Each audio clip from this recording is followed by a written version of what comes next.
يرفع الله الذين آمنوا منكم والذين أوتوا العلم درجات والله بما تعملون خبير. Metode Al-Bidayah, jembatan ngaji kitab kuning untuk para pemula. Assalamualaikum warahmatullahi wabarakatuh. Alhamdulillah, pada kesempatan pagi hari ini kita bisa melanjutkan kajian rutin kita. Akan tetapi tidak membaca kitab usul fikih, karena di pondok sekarang sedang teman-teman yang mahasiswa sedang ada ujian, sehingga untuk istiqomahnya kita tetap melanjutkan pengajian tapi dalam bidang nahwu shorof. Insya Allah pada kesempatan pagi hari ini kita akan melanjutkan kajian yang terakhir kita tentang nahwu shorof, yaitu tentang isim ghairu munsharif. Akan tetapi sebelum lebih jauh kita membahas tentang masalah isim ghairu munsharif, tentang lanjutannya, marilah kita terlebih dahulu membaca Al-Fatihah bersama-sama dengan sebuah harapan agar Allah memberikan kelancaran kepada kegiatan kita ini. Al-Fatihah. A'udzubillahi minasyaitonir rajim. Bismillahirrahmanirrahim. Alhamdulillahirabbil alamin. Arrahmanir rahim. Maliki yaumiddin. Iyyaka na'budu wa iyyaka nasta'in. Ihdinas siratal mustaqim. Siratal ladzina an'amta 'alaihim ghairil maghdubi 'alaihim waladdallin. Rabbil alamin. Kemarin saya sudah tegaskan bahwa untuk menentukan sebuah isim ghairu munsharif itu bukan berdasarkan perasaan. Kita tahu bahwa ini adalah isim ghairu munsharif, ini adalah bukan isim ghairu munsharif, itu ada logika, ada alasan yang bisa kita jadikan sebagai pijakan untuk menentukan ini isim ghairu munsharif, ini bukan isim ghairu munsharif. Di mana secara umum kemarin kita sudah tegaskan bahwa alasannya itu ada dua. Ada yang masuk dalam kategori illatani, dua alasan. Ada yang masuk dalam kategori illatun wahidatun taqumu maqamal illataini. Satu alasan tapi dianggap menempati posisi dua alasan. Yang illatani, yang dua alasan itu bisa dibagi menjadi dua.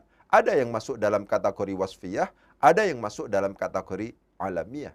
Yang wasfiyah harus ditambah salah satu dari yang tiga, yaitu ada waznul fi'li, ada ziyadatul alif wan nun, ada udul. Sedangkan yang alamiah itu ditambah dengan salah satu yang enam, yaitu ada waznul fi'li, ada ziyadatul alif wan nun, ada udul, ada ta'nits, ada ajam, ada tarkib masji, gitu ya.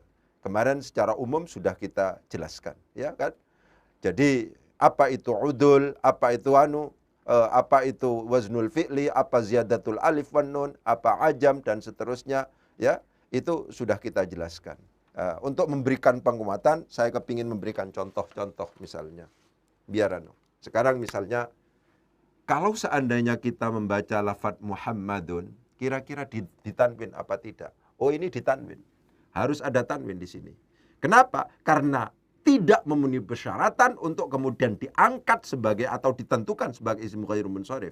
Memang Muhammadun itu nama yang kemudian disebut sebagai alamiah, tapi tidak ditambah salah satu, apakah itu waznul fi'li, apakah itu ziyadatul alif wan nun, apakah itu udul, apakah itu ta'nits, ataukah itu ajam, atau itu adalah tarkib masji. Karena demikian ini hanya ada satu, ini nama saja.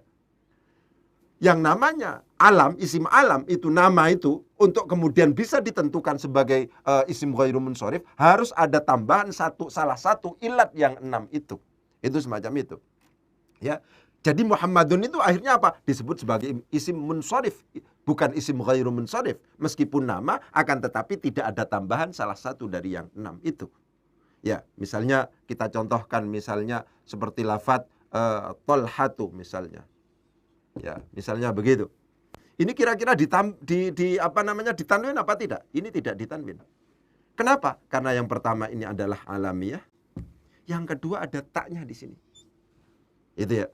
Berarti di sini taknis, tak marbutah itu langsung dianggap taknis. Itu semacam itu. Inilah alasan kenapa kok kemudian an Muawiyata misalnya. An Muawiyata misalnya. Muawiyata tah di sini. Tidak ditanwin di situ. Ya. Jadi ada alasan kenapa kok kemudian sebuah kalimat isim itu diangkat atau ditentukan sebagai isim ghairu munsharif. Muawiyah misalnya, ini alamiah, nama ini. Di samping itu ada taknitsnya. Begitu. Ya. Jadi penting untuk kemudian ditegaskan bahwa sebuah kalimat isim ditentukan sebagai isim ghairu munsharif bukan berdasarkan perasaan, bukan berdasarkan misalnya feeling kita, bukan. Akan tetapi ada basis rasionalisasinya yang dimana dengan menggunakan rasionalisasi itu kita bisa menentukan bahwa ini isim ghairu munsharif, ini bukan isim ghairu munsharif. Misalnya saya contohkan lagi. Ini contoh misalnya kata-kata aliyun. Aliyun misalnya. Ini adalah termasuk dalam kategori isim yang munsharif. Harus ditanwin di sini. Kenapa? Karena di samping Ali ini adalah ini memang tidak memenuhi persyaratan ya.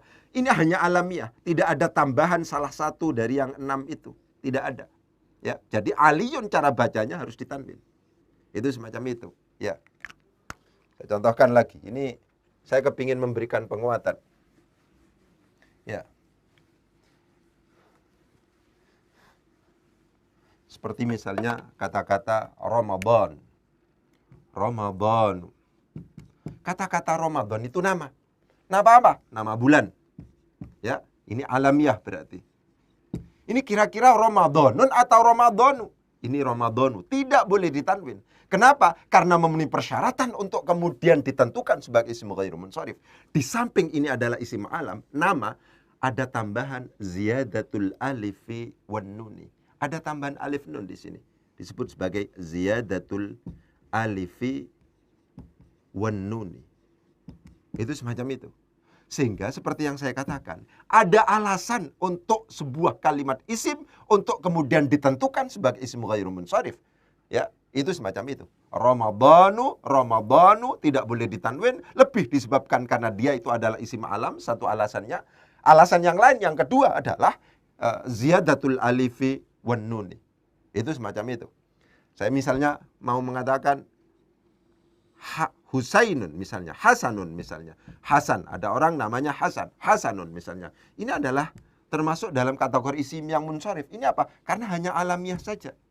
Dia tidak mengikuti wazan af'alu, tidak ada tambahan ziyadatul alif wan nun, kemudian bukan udul, bukan tidak termasuk dalam kategori taknis, bukan termasuk dalam kategori ajam, bukan termasuk dalam kategori tarkib masjid. Karena demikian cara bacanya ini harus ditanwin karena ini bukan termasuk dalam kategori isim ghairu munsharif. Ini adalah termasuk dalam kategori isim yang munsharif. Itu semacam itu. Ya, gitu. Jadi saya kepingin mencontohkan banyak hal gitu ya. Untuk memberikan misalnya di dalam Al-Quran ada kata-kata baqaratun sofra'u. Sofra'u. Kenapa sofra'u ini kok kemudian tidak ditanwin? Sofra'u tidak ditanwin misalnya. Oh ya, sofra'u ini tidak ditanwin karena ini diakhiri oleh alifut ta'nits. Ini alifut ta'nits. Alifut ta'nits ya, yang di sini adalah mamdudah. Alifut ta'nits yang mamdudah. Ini ada hamzah, ada alifnya di sini, ya, dipanjangkan, ya.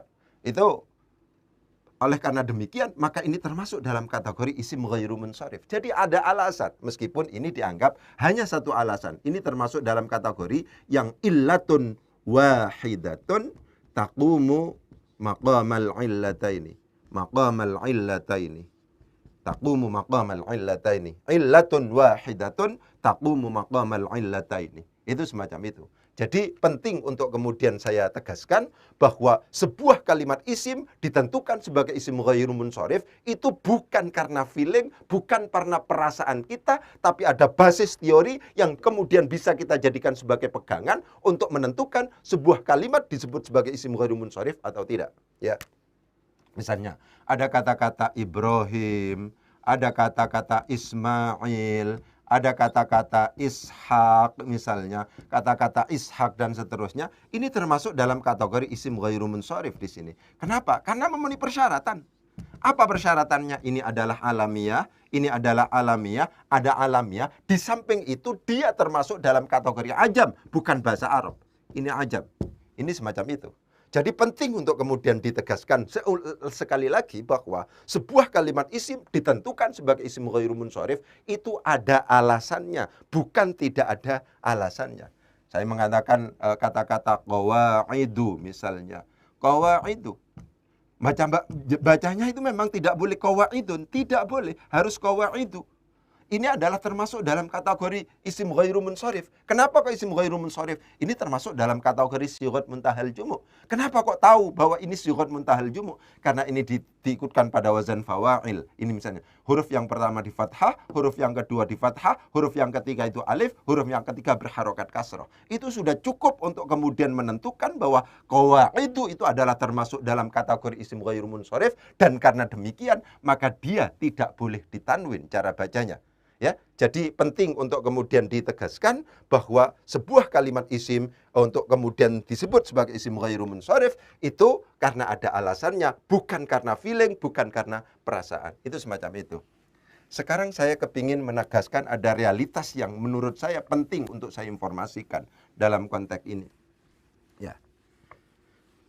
Kita mengenal tadi ketika kita ngomong dalam konteks illatun wahidatun, ya, illatun wahidatun yang taqumu maqamal illataini, maqamal illataini, itu semacam itu ada alifut ta'nis. Ini yang kepingin saya bahas. Alifut ta'nis, alif yang menunjukkan muannats. Bisa jadi ini adalah maqsurah, bisa jadi ini adalah maksurah, bisa jadi adalah mamdudah. Ini yang kepingin saya bahas. Ya kan? Kenapa? Karena kalau seandainya kita lihat di dalam kamus, kalau seandainya kita baca kata-kata fuqaha, itu ternyata tidak ditanwin. Fuqaha. Kata-kata ulama'u tidak boleh ditanwin. Tidak bisa ditanwin. Kita cek. Kamus adalah merupakan bagian dari referensi kita untuk menentukan apakah ini ditanwin atau tidak. Oleh karena demikian yang namanya kamus itu tidak ada yang tidak berharokat. Semuanya berharokat. Apa yang kemudian ditunjukkan, apa yang kemudian ditampilkan dalam kamus, itulah yang harus kita jadikan sebagai referensi. Ketika misalnya kita ngomong khutoba, khutoba itu khutoba'u. Rufaqa, rufaqa'u. Syu'ara'u. Ya, syu'ara'u. Itu semacam itu. Padahal ini bermasalah. Kata-kata fuqaha'u itu tidak memungkinkan untuk kemudian alifnya dianggap sebagai alifut ta'nits. Kenapa? Karena pada akhirnya akan berkesimpulan bahwa ini adalah berhukum muannats. Perhatikan. Ya, alif yang ada di sini tidak memungkinkan untuk kemudian kita anggap sebagai alifut ta'nits. Kenapa? Kalau seandainya di sini ada disebut sebagai alifut ta'nits, kita berkesimpulan pada akhirnya mengarahkan kita untuk kemudian berkesimpulan bahwa fuqaha itu adalah muannats, ulama itu adalah muannats, khutaba itu adalah muannats, syu'ara itu adalah muannats. Padahal ini adalah bentuk jamak dari faqihun. Sorot ke sini ya. Faqihun. Ini adalah merupakan bentuk jamak dari alimun. Ini adalah merupakan bentuk jamak dari khatibun. Ini adalah merupakan bentuk jamak dari syairun, ahli syair, penyair, ya, orang yang berkhutbah, orang yang alim, orang yang faqih, itu semacam itu. Jadi ini mudzakkar semua. Itu seperti itu, ya. Saya ulangi lagi. Terkait dengan alifut ta'nits, ada hal yang menurut saya penting untuk kemudian ditegaskan. Kalau dalam konteks sofra'u, tidak ada masalah di sini untuk kemudian disebut sebagai alifut ta'nits karena memang realitasnya ini adalah merupakan bentuk muannas dari asfaru. Ya, asfaru itu adalah isim sifat kuning tapi yang laki-laki, sofra'u itu adalah yang perempuan. Berarti di sini sudah cocok untuk kemudian dihukumi sebagai muannas. Ya kan? Abyadu itu adalah putih tapi yang mudzakkar. Abyadu itu adalah putih tapi yang mudzakkar. Kalau muannasnya bagaimana? Muannasnya adalah baydha'u. Nggak ada masalah. Dalam konteks ini tidak ada masalah. Bahwa baydha'u, alif yang ada di sini disebut sebagai alifut ta'nits karena realitasnya di sini memang berhukum muannas. Tapi kalau oleh karena demikian alifut ta'nits akhirnya di sini tidak ditanwin. Ini Begitu. Karena di sini alifut tanis itu berdampak meskipun hanya cuma satu alasan, berdampak pada sebuah kalimat isim untuk kemudian disebut sebagai isim ghairu munsharif, sehingga cara bacanya itu tidak ditanwin. Sofra'u, baydha'u, hamra'u, dan seterusnya. Tapi kalau seandainya ini ditarik kepada realitas fuqaha, ini ditarik pada realitas ulama, ditarik pada realitas khutaba, ditarik pada realitas syu'ara, itu menjadi bermasalah. Ya kan? Itu menjadi bermasalah. Kenapa? Karena ini tidak bisa dihukumi sebagai mu'annats. Kenapa? Karena awalnya memang faqihun fuqaha, alimun ulama, bentuk jamaknya khatibun khutaba, syu'ara, syairun syu'ara. Ya kan? Karena demikian saya kepingin membahas tentang masalah ini. Ada penjelasan ulama yang menurut saya penting untuk kemudian ditegaskan tentang realitas hamzah yang jatuh setelah huruf alif. Itu semacam itu. Itu yang kemudian penting untuk kemudian ditegaskan. Ya, jadi skema berpikirnya begini. Ya, ini pengembangan. Ini ada realitas. Meskipun itu tidak tercover di dalam skema secara umum isim ghairu munsharif, tapi ada realitas begini. Ya, hamzah yang ada dalam jamak taksir, diperhatikan. Hamzah yang ada pada jamak taksir itu ada 3 macam. Ya, ini penting untuk kemudian dijadikan sebagai paradigma berpikir. Ada yang disebut sebagai hamzah asliyah, hamzah asliyah. Ada yang disebut sebagai hamzah munqalibah. Munqalibah ini agak berat memang pembahasannya, tapi harus saya sebutkan. Saya berobsesi agar para peserta yang ada di rumah itu memang punya pengalaman yang cukup untuk kemudian berkesimpulan ketika harus membaca teks. Ketika membaca teks itu punya pegangan, itu semacam itu. Ya, yang terakhir itu adalah hamzah zaidah. Ini penting untuk dijadikan sebagai paradigma berpikir ketika melihat realitas tentang fuqara'u, hukama'u tidak ditanwin, ya. Kemudian fuqaha'u, kemudian syu'ara'u, kemudian dan seterusnya. Realitas hamzah yang ada pada jamak taksir, ini menjadi penting untuk kemudian kita jadikan sebagai kajian dalam konteks penambahan tentang isim ghairu munsharif, sehingga cara baca kita ketika kita membaca teks itu tidak ragu-ragu. Itu semacam itu. Ya. Kalau seandainya yang hamzah asliyah ini contohnya seperti apa? Misalnya nabaun. Nabaun itu artinya berita. Ya kan? Ini bentuk jamaknya begini. Nah, begini. Ya. Misalnya begitu. Iba'un itu artinya beban, ya. Beban iba'un. Itu bentuk jamaknya. Itu bentuk jamaknya adalah a'ba'un. Ya, ke bawah saja. Ya, biar gampang. Begitu. Iba'un. Ya. Iba'un itu bentuk jamaknya adalah a'ba'un. Begitu. Ruz'un bentuk jamaknya adalah arza'un. Itu semacam itu. Oke, ini ya. Naba'un bentuk jamaknya adalah amba'un. Ini bisa kita pastikan bahwa hamzah yang ada di sini adalah berasal dari ini. Ya. Ini kita pastikan bahwa hamzah yang ada di sini merupakan berasal dari ini. Oleh sebab itu, hamzah yang ada pada di sini itu adalah hamzah asliyah. Ini hamzah asal. Ya, hamzah yang memang merupakan sejak awal ini adalah lamul fi'li. Nah, ketika kita melihat realitas jamak taksir yang diakhiri oleh hamzah, tapi hamzahnya adalah hamzah asliyah, maka dipastikan di sini berhukum munsharif. Kita harus berani membacanya dengan tanwin. Anba'un, jangan ragu-ragu. Ya kan? A'ba'un, jangan ragu-ragu di sini. Karena apa? Hamzahnya adalah asliyah. Hamzah yang ada pada jamak taksir ini adalah membahas tentang jamak taksir yang ada hamzahnya. Yang realitasnya ada yang disebut sebagai hamzah asliyah, ada yang disebut sebagai hamzah munqalibah, ada yang disebut sebagai hamzah zaidah. Memang pembahasan ini berat, tapi harus dijelaskan. Dalam konteks penyempurnaan kita untuk konsep isim ghairu munsharif, maka hamzah ini harus kita tegaskan. Biar ketika kita baca itu gampang ya. Itu semacam itu. Kemudian ada yang disebut sebagai hamzah munqalibah. Hamzah munqalibah itu bisa munqalibah dari wawu, bisa munqalibah dari ya. Perhatikan. Ya. Hamzah munqalibah min wawin, an wawin. Misalnya di sini dari kata-kata aduun. Ini bentuk jamaknya adalah a'daun. Ya kan? Utawa atau misalnya udwun, anggota tubuh. Ini musuh artinya udwun itu adalah anggota. Ya. Anggota.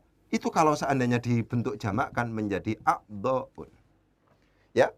Para ulama mengatakan bahwa hamzah yang ada di sini itu merupakan perubahan, merupakan pergantian. Ya, perubahan lah yang enak, merupakan perubahan dari hamzah yang ada pada aduun.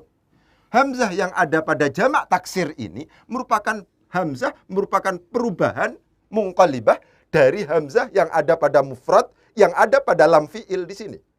Aduun bentuk jamaknya adalah a'daun. Udwun bentuk jamaknya adalah a'daun.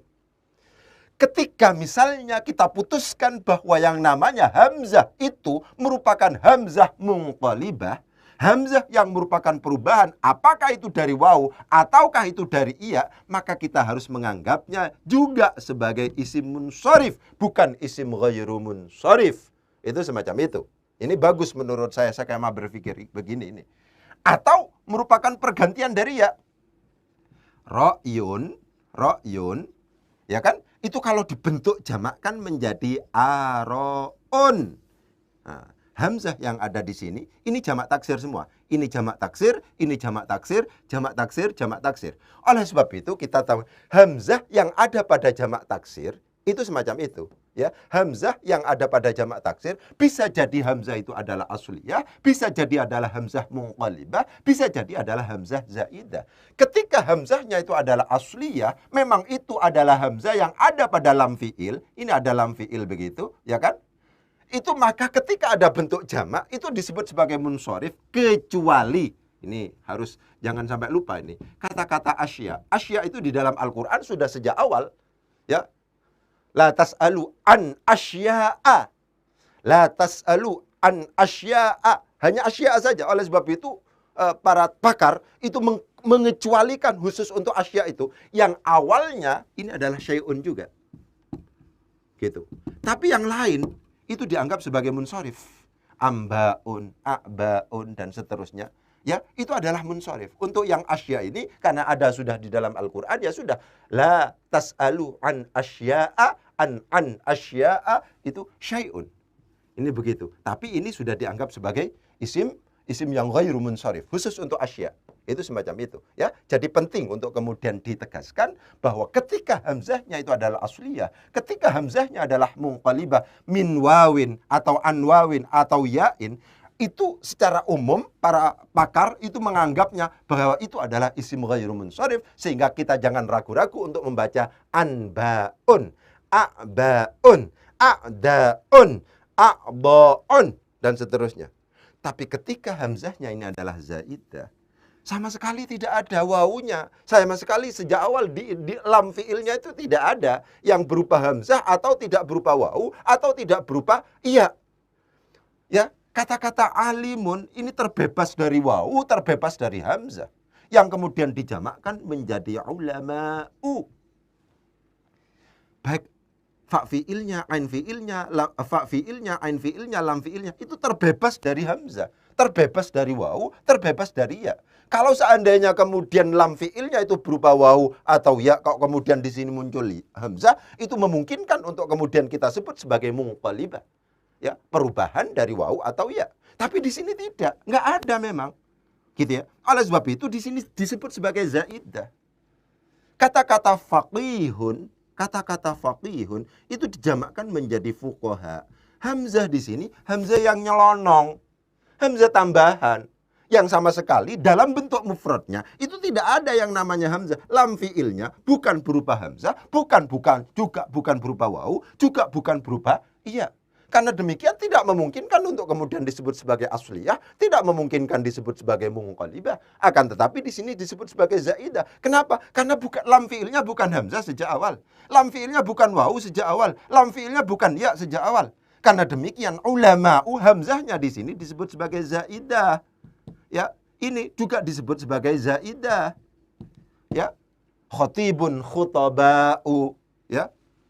Kita contohkan yang lebih konkret misalnya agar banyak anunya, agar banyak contohnya gitu.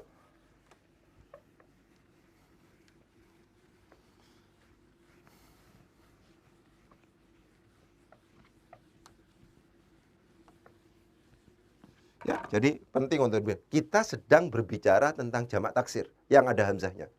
Saya ulangi lagi, kita sedang berbicara tentang jamak taksir yang ada hamzahnya. Silahkan basis penelitian kita pada kamus, minimal kamus Munawir, yang itu tidak ada salahnya. Karena ada juga kamus-kamus yang salah kalau seandainya tidak standar, itu semacam itu. Ya, basis penelitian kita kepada kamus misalnya ya. Kamus itu kalau seandainya misalnya kita baca hukama, itu hukama'u. Itu begitu. Kalau seandainya kita bisa baca fukoro, fukora'u. U di sini, tidak on. Ya kan? Padahal untuk kemudian disebut sebagai alifut ta'nis, di sini sulit. Di sini memang bukan alif ta'nis. Kalau alif ta'nis itu seperti yang tadi saya katakan, asfaru dijamakkan, ini mudzakarnya. Kalau jamaknya, kalau tasniyahnya itu memang sofra'u. Ini tasniyah, bukan jamak ini. Ya, ini tasniyah, ini muannasnya, bukan tasniyah. Muannasnya ini. Ahmaru, ya, hamra, bayda, abyadu, misalnya bayda. Ini muannas ini, bukan jamak. Sekarang saya ngomong yang bentuk jamak. Kalau seandainya kita lihat di dalam kamus, ternyata hukama itu tidak ditanwin. Coba dibuka di dalam kamus. Fuqara itu tidak ditanwin. Ya kan? Fuqaha itu cara bacanya tidak ditanwin juga. Gitu. Ya. Misalnya rufaqa, misalnya rafiqun, rufaqa, itu juga tidak ditanwin. Itu kan? Lah, padahal ini sulit untuk kemudian kita terima. Ini adalah mu'annas. Sehingga di sini misalnya, ini disebut sebagai alifut ta'nis, ini disebut sebagai alifut ta'nis, ini disebut sebagai alifut ta'nis, disebut sebagai alifut ta'nis. Itu yang berdampak pada ini berhukum mu'annas, itu agak berat. Karena kenyataannya ini memang laki-laki. Dalam konteks inilah saya tertarik dengan pakar yang mencoba untuk kemudian mengklasifikasikan bahwa yang namanya hamzah yang ada pada yang jatuh setelah alif yang ada pada jamak taksir, diperhatikan itu ada 3 macam. Ada yang kemudian disebut sebagai hamzah asliyah, ada yang disebut sebagai hamzah munqalibah an wawin aw ya'in, ada yang disebut sebagai hamzah zaidah. Apa yang kemudian kita sebut sebagai hamzah zaidah ini? Kenapa? Karena ini adalah awalnya adalah hakimun misalnya. Ini adalah faqirun misalnya. Ini adalah faqihun misalnya. Ini adalah rafiqun misalnya. Itu semacam itu. Ya kan? Dijamakkan menjadi hukama, dijamakkan menjadi fuqara, dijamakkan menjadi fuqaha, dijamakkan menjadi rufaqa. Bisa terus ini. Sya'irun, syu'ara, alimun, ulama, dan seterusnya. Jadi penting untuk kemudian saya tegaskan dalam konteks ini, penyempurnaan untuk isim ghairu munsharif ini, bahwa ketika misalnya kita melihat ada realitas ulama tidak ditanwin di di kamus misalnya, ya, kemudian fuqaha tidak ditanwin dan seterusnya, itu kita jangan aneh karena memang sejak awal para pakar itu sudah mengklasifikasikan hamzah yang ada pada jamak taksir ketika dipastikan hamzahnya adalah zaidah, hamzah yang sama sekali ya tidak ada dalam lam fiilnya. Lam fiilnya di sini mem, bukan wawu, bukan hamzah, bukan ya. Kalau seandainya lam fiilnya wawu atau ya, itu disebut sebagai hamzah yang munqalibah an wawin aw ya'in. Di sini ra, ya kan? Oleh karena demikian, hamzah yang ada di sini bukan disebut sebagai hamzah asliyah, bukan disebut sebagai hamzah munqalibah. Ya, kalau munqalibah itu perubahan dari waw dan ya, seperti yang tadi saya katakan itu. Aduwun itu kalau dijamakkan waw itu. Aduwun a'daun. Udwun a'daun. Ra'yun pakai ya. Ara'un. Ya, itu munqalibah an wawin aw ya'in. Kalau munqalibah an wawin aw ya'in itu disebut sebagai hamzah munqalibah, maka disebut sebagai munsharif. Ketika asliyah seperti lafaz nabaun menjadi anbaun, ib'un menjadi a'baun, ruz'un menjadi arzaun misalnya, itu adalah hamzah asliyah. Karena memang realitasnya, lam fi'ilnya itu adalah merupakan hamzah. Itu penting untuk kemudian ditegaskan. Faqihun fuqaha, rafiqun rufaqa, dan seterusnya. Ya, jadi penting untuk kemudian ditegaskan dalam konteks ini bahwa yang namanya hamzah yang ada pada jamak taksir itu harus dijadikan sebagai kajian pelengkap dalam konteks isim ghairu munsharif. Secara umum isim ghairu munsharif itu kalau seandainya ada hamzah, untuk kemudian disebut sebagai isim ghairu munsharif, hamzahnya disebut sebagai hamzah alifut ta'nits, masuk dalam kategori alifut ta'nits, dan itu masuk akal. Kalau baydha'u, hamzahnya disebut sebagai, alifnya disebut sebagai alifut ta'nits. Sofra'u masuk akal kalau seandainya alif yang ada di situ disebut sebagai alifut ta'nits, karena realitasnya sofra itu merupakan bentuk muannats dari mudzakkar asfaru. Asfaru yang kuning tapi laki-laki, sofra'u yang kuning tapi perempuan, abyadu yang putih tapi laki-laki. Kalau diikutkan pada wazan fa'la, baydha itu adalah yang putih tapi perempuan, itu muannats. Masuk akal kalau seandainya di situ masuk dalam kategori alif ta'nits. Tapi kalau hukama, fuqara, fuqaha, rufaqa, khutaba, ya, syu'ara, ulama, dan seterusnya masuk dalam kategori alif ta'nits, itu menjadi sulit untuk kemudian diterima secara nalar pikir kita. Sehingga para pakar, ya, para pakar modern itu menurut saya penting untuk kemudian dipertimbangkan bahwa hamzah yang ada pada jamak taksir itu ada 3 macam. Ada yang disebut sebagai hamzah asliyah, ada yang disebut sebagai hamzah munqalibah, ada yang disebut sebagai hamzah zaidah. Ketika asliyah harus ditanwin, berarti munsharif, bukan isim ghairu munsharif, ya, berarti nabaun a'baun, kudu tegas kita itu, ya. Kemudian ibaun a'baun, ya. Kemudian yang kecualinya hanya asya, karena itu sudah ditegaskan di dalam nas. La tas'alu an asya'a, an asya'a, itu semacam itu.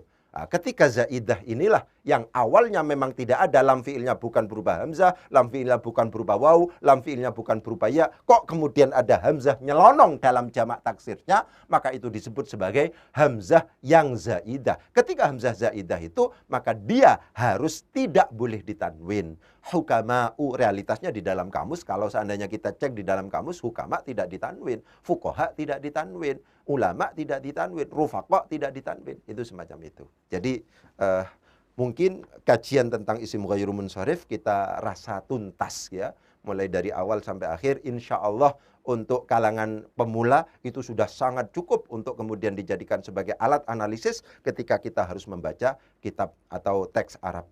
Mungkin itu yang bisa saya sampaikan, kurang lebihnya mohon maaf. Wabillahi taufiq wal hidayah. Wassalamualaikum warahmatullahi wabarakatuh.